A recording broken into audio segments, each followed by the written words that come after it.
biology classes. As I was discussing the classification of animal kingdom, today we are going to talk about next phyla of animal kingdom, and that is phylum Echinodermata. Now each and every phyla has its distinctive features. Like this, Echinodermata, the word echinos meaning spiny.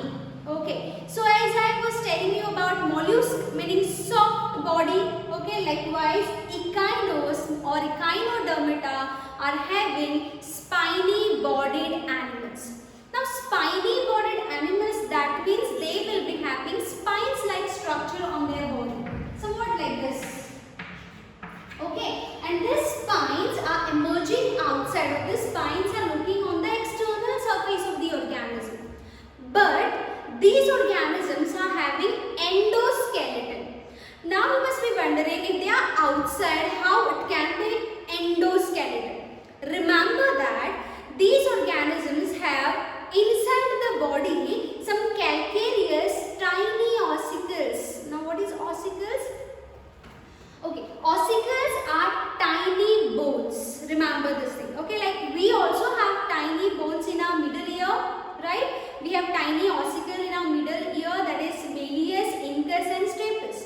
Like this, ossicles meaning tiny bones. Okay, so these organisms are having this tiny bones or tiny ossicle which is present underneath the skin or beneath the skin. Okay, so it is inside the organism, and this tiny ossicles or these bones are emerging outside on the external surface. That's why the external surface is looking little spiny. Okay, and these ossicles are always made up of calcium. So we say that they have calcareous endoskeleton. So whenever Echinodermata comes in your mind, you should know that their body is spiny. So spiny bodied individuals are belonging to phylum Echinodermata. Got it? So as I am telling you about Arthropoda, that they have jointed appendage. Mollusks, soft bodied animals. Echinodermata, spiny bodied animals. Okay, so this spines, I told you how it is present. Okay, now can you see this? See, one organism over here looking like this organism. See, okay, they are you must have seen this very familiar starfish, right? So this is one brittle star. So most commonly we say that they are starfishes. Okay, if I am talking about Echinodermata, very first example will come in my mind as the starfish. Okay, and you have seen starfish only in the sea water, in the beaches and all you must have seen, right? So remember that these organisms are exclusively marine individuals or marine conditions they are found. Okay, so moving to its general and distinctive features.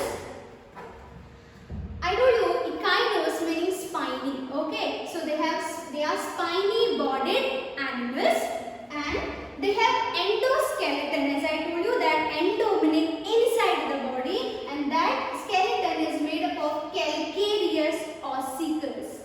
Ossicles meaning tiny bones, okay, which are emerging outside. So these calcareous ossicles are actually emerging, they originate from inside. Okay, that's why endoskeleton, but they are just emerging outside.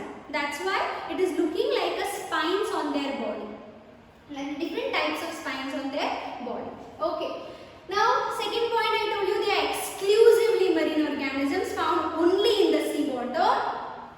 Moving to its general features, since these organisms are after Platyhelminthes, I told you that the phylums which are coming after Platyhelminthes will be having all organ system level of organization. So obviously these organisms are having organ system level of organization. Then they will be triploblastic individuals. Triploblastic meaning body has derived from 3 germinal layers: ectoderm, endoderm and mesoderm.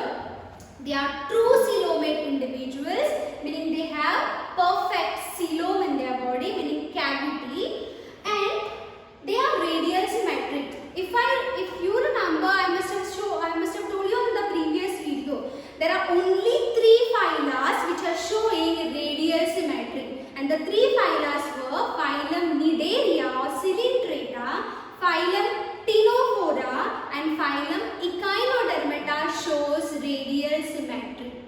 But there is one exception here.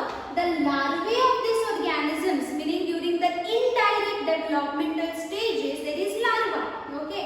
So these larvae are showing bilateral symmetry, but when the organisms become adult, the organism shows radial symmetry. Imagine a starfish having 5 arms. Okay, one more thing. Why I am telling you starfish? It looks like star. Okay, but they are having 5 arms. 5 arms. You can see the picture again if you want to see. See, 1, 2, 3, 4 and 5. 1, 2, 3, 4 and 5. There are 5 arms. So pentamerous we say. Okay, so these 5 arms, when we pass a plane from the center, obviously I am going to get a radial symmetry. Okay, so these individuals, adult individuals are showing radial symmetry and larvae of these individuals are showing bilateral symmetry. Okay, moving towards very important features that I told you that these organisms are having organ system level of organization. So they have developed complete digestive system. Now complete meaning they have 2 separate openings. That is, one is mouth and second is anus. Okay. Now imagine this particular individuals are like this. They are crawling on the sea bank. Okay. Now these individuals cannot move. They cannot move. You must have seen, no, starfish are not moving in vertical direction. They are always found in horizontal way. They are found on the sea bank. Right. Now imagine this is a starfish having 5 different arms. This is the lower surface, this is the lower surface and this is the upper surface of the starfish. Lower surface is always having one opening, that is mouth. Okay, that's why this lower surface is referred as oral surface and the upper surface, okay, or I can say lower surface is ventral surface where there is mouth. Upper surface is dorsal surface where there is anus. Okay. Or oral surface, aboral surface. Easy to remember. Oral meaning ventral where mouth is present. Dorsal meaning aboral surface which is having an opening called as anus. So this surface which is having mouth is the ventral surface and the oral surface. This surface which is having this opening called as anus, which is present on the dorsal side, so it is aboral. Ventral, dorsal, oral, aboral, mouth, anus. Remember this thing. Okay. Apart from anus which is present on the dorsal surface or aboral surface, there is one more opening which is just projecting outside from the body. Okay. So, for example, these are the 5 arms. Somewhere between the 2 arms, one opening will be emerging outside. Okay, like a canal is coming and there is one opening. And that opening is called as madreporite. Okay, since your spelling is, you cannot clearly say this. It's like this. Madreporite. So, there is one more opening. Now, why I am focusing this word madreporite here, that is, this particular opening is very helpful in the next phenomenon which I am going to tell you is water vascular system. Do not get confused with water canal system or transport system in case of porifera. Here, there is water vascular system. Now, what is this water vascular system? Okay, for example,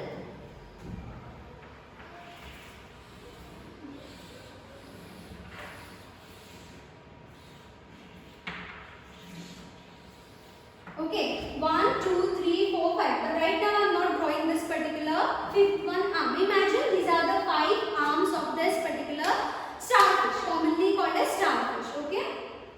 Now this individual, for example, there is one opening here, and this opening I told you is madreporite. Okay. Now through this madreporite, water enters inside. Okay. So water movement direction is this way. So madreporite, water comes inside. Okay. Now you can see this canal which I have drawn here.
Okay, continuously there are paired structures present here, and these paired structures are called as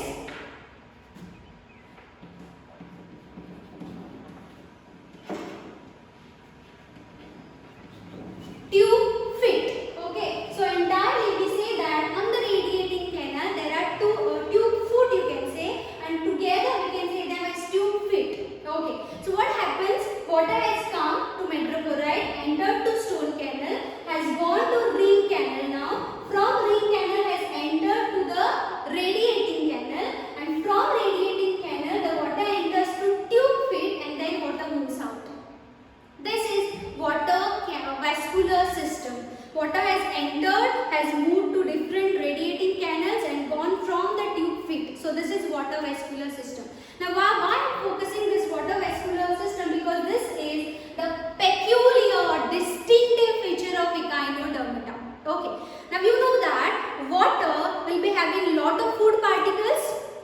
So when water comes inside the body of organism, the food molecules also come inside from the, or it also comes from the water in the body, right? So water will be having that food material will be going to the different parts of the body. So water vascular system will be helpful in capturing the food as well as transporting that food in different parts of the body. So transportation of food will take place. See, capturing of food, transporting of food. Then water will be having lot of dissolved gases. It will be having lot of dissolved oxygen also, which will be helpful for respiration. So water which is coming inside will be having oxygen also or dissolved gases also. So as water moves in different direction, each and every part will be getting the oxygen. So respiration will be taking place. So water vascular system is also helpful in respiration. So three functions I told you. The fourth function is that as water enters inside, it is going to ring canal, going to radial canals, and finally goes to this tube fit. The water ejects outside from the tube fit. Okay, so that force which is water which is ejecting from the tube fit is helpful for these organisms to move, to crawl, we can say. Okay, so water vascular system is also helpful for this organism for locomotion. Okay, so you can see this particular picture is more clear now. There is metrochloride wherein the water enters inside. Then this is referred as stone canal, through which the water goes to the ring canal. So ring canal is mentioned here. Okay, from ring canal the water enters to this radial canal. It goes to radial canals, and you can see these structures now, paired structures. Okay, they are called as, so one is tube foot. Okay, so entirely there are tube feet on this radiating canals, and water moves out from this tube fit, and that force is helpful for this organism. That ejection force is helpful for this organism to locomote.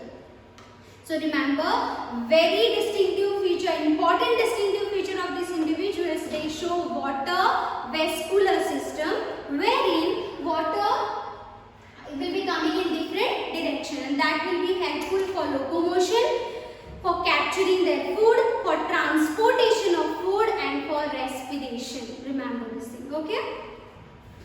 Now next is, they don't have excretory system, meaning what? They don't have special excretory structure. If you remember the previous video, I have told you that phylum mollusks, okay, were having metanephridia as excretory structure. Here they don't have perfect structure for excretion, so they don't have excretory system, we say. Okay. Now the point which I have not mentioned here, they show autotomy. What is autotomy? Okay, right now I am drawing only these three. Let these three canals be present here.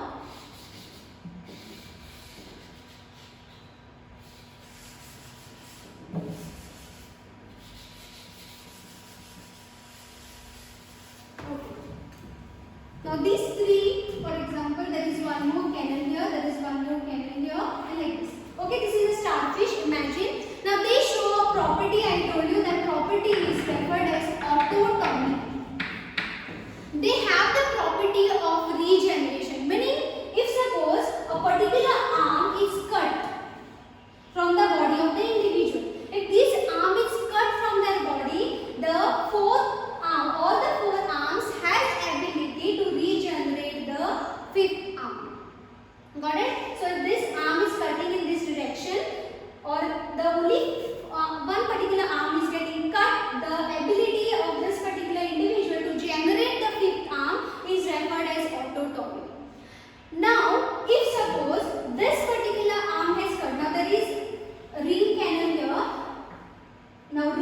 canal has a particular structure and that is called as neural ring.